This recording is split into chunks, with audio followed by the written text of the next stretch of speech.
In 1907, Britain and France embraced Russia. They used honey, in a triple alliance, Britain, France and Russia. And the honey that they used to trap Russia was that if we win the war that's coming with the Ottoman Empire, you will get Constantinople, which is what Russia wants. But they promised Russia one thing through the front door, and they took it back through the back door, like what they did to the Arabs. These are people with PhDs in deception. If they tell you that the sun is shining, don't believe them. Go outside and look up in the sky, see whether the sun is shining.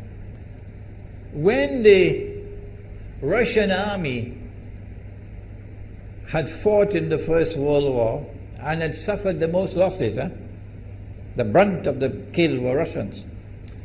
And they were now winning the war. And the Ottoman Empire was collapsing. And the Russian army is only an arm's length away from Constantinople.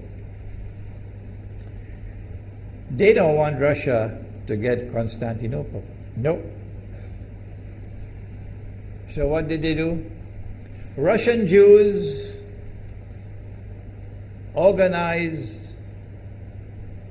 and executed the Bolshevik Revolution, which overthrew the Russian monarchy. They killed the Tsar and the whole family, overthrew the government, and took Russia out of the war. So the Russian army had to stop in its tracks and could not go to Constantinople. In other words, the Russian Jews stabbed Russia in the back. They did more than that. They brought communism. Communism is not Russian. These dum-dums don't understand that. Communism was created to destroy Russia. Why don't these dum-dums understand it? Communism is not Russian. Communism was created to destroy Russia, to destroy the Russian Orthodox Church. So they brought communism in the Soviet Union. And for the next 60, 70 years, this Zionist-created entity called the Soviet Union waged war on religion, waged war on the Russian Orthodox Church, killed the priests, closed down the monasteries and churches and so on. 60, 70 years. And then, when the appropriate time came and Israel came into being, it is this same Soviet Union which opened the doors for millions of Russian Jews to now migrate to Israel. If you go to Israel today, you might believe you're in Russia. So many people speaking Russian. These are the Russian Jews. And then the Soviet Union, 6 years after Israel came into being, did something strange and mysterious. Crimea is Russian territory. Crimea is a part of Russia. The Soviet Union decided to give Crimea as a gift to Ukraine. Why did they do that? The historians don't tell you. So let Imran tell you. They gave Crimea to Ukraine in order to stab Russia in the back one more time. Because if Russia loses Crimea, it will enhance Israel's security. The Russian Navy is based in Crimea, and there is a straight line from Crimea to Constantinople. To get out of the Black Sea and to get into the Mediterranean Sea, you got to pass through the Bosphorus. And the city of Constantinople is located right there on the Bosphorus. So they gave Crimea as a gift to Ukraine. They never bothered to consult the people of Crimea and get their consent. No. They never bothered to seek the permission of the Russian people. No. But Washington doesn't want to hear that. The foolish man who now sits in the White House of the United States, the foolish man who would like to pretend that he's a man of wisdom, he doesn't want to hear. But what are the rights of the Russian people? Were they not violated? Do they not have the right to correct Iran and recover the territory which was unjustly taken away from them on Israel's behalf?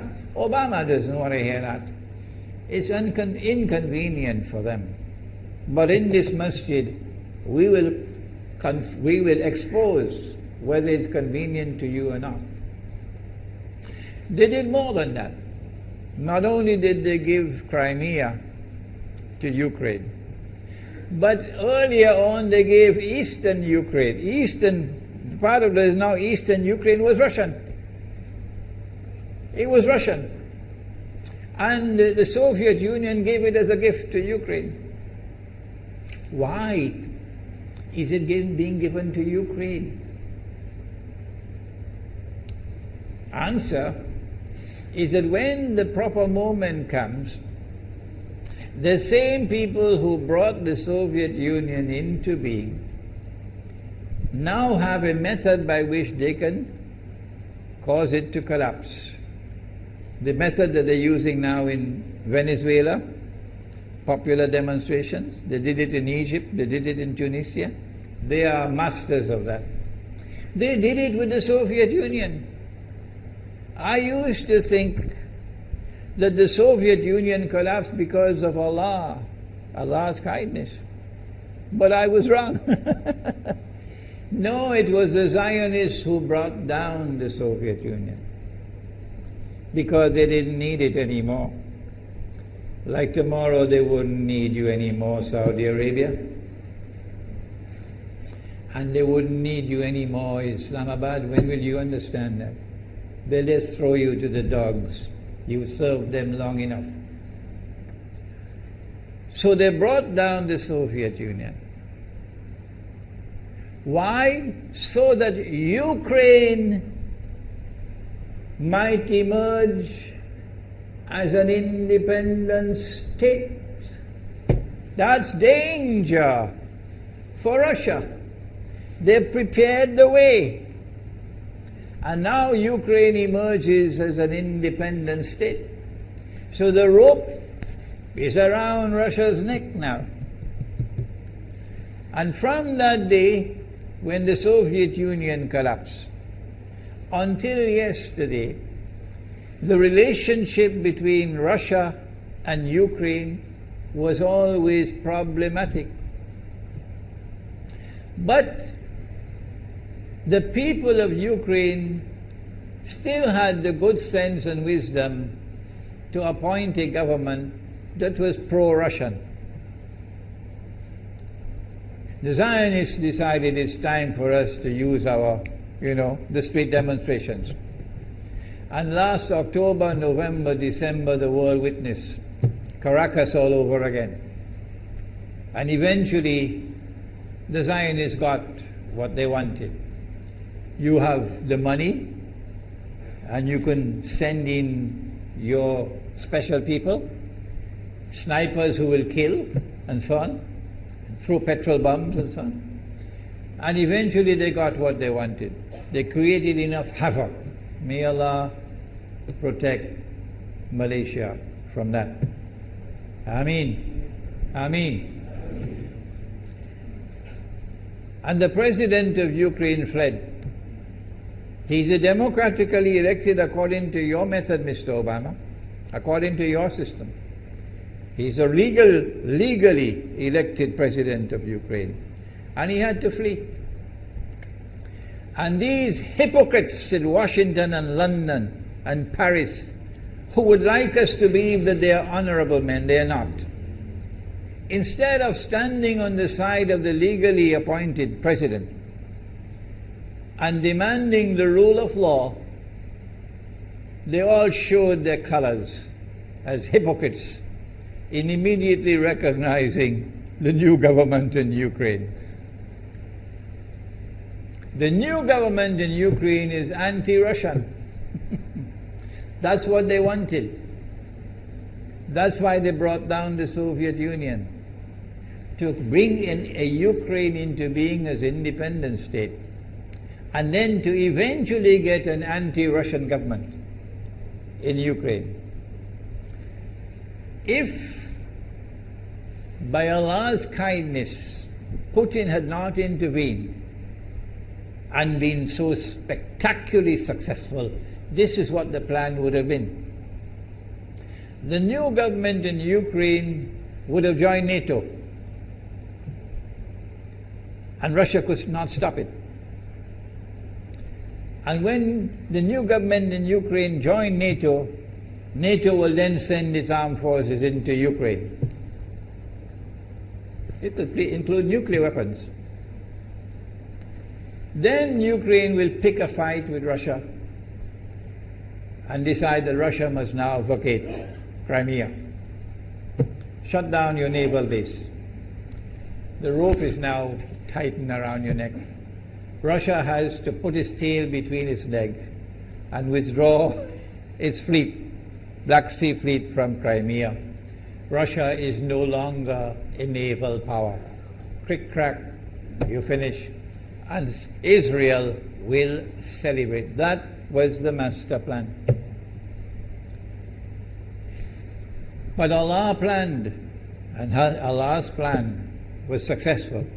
And it is time for the Muslim world to recognize and to see, I cannot influence governments, so what can I do? Don't bother, you waste your time with governments. But the people can understand that this was Allah's plan. They planned, the enemy planned for so long, and at the last moment Allah intervened. And Putin was able to get the people of Crimea to vote in a referendum. And they voted 90-something% in favor of returning to Russia. They were a part of Russia, and they want to return to Russia. So Putin was successful in delivering to the Zionist movement the first defeat it has ever suffered, significant defeat, in the more than 100 years since the Zionist movement was established.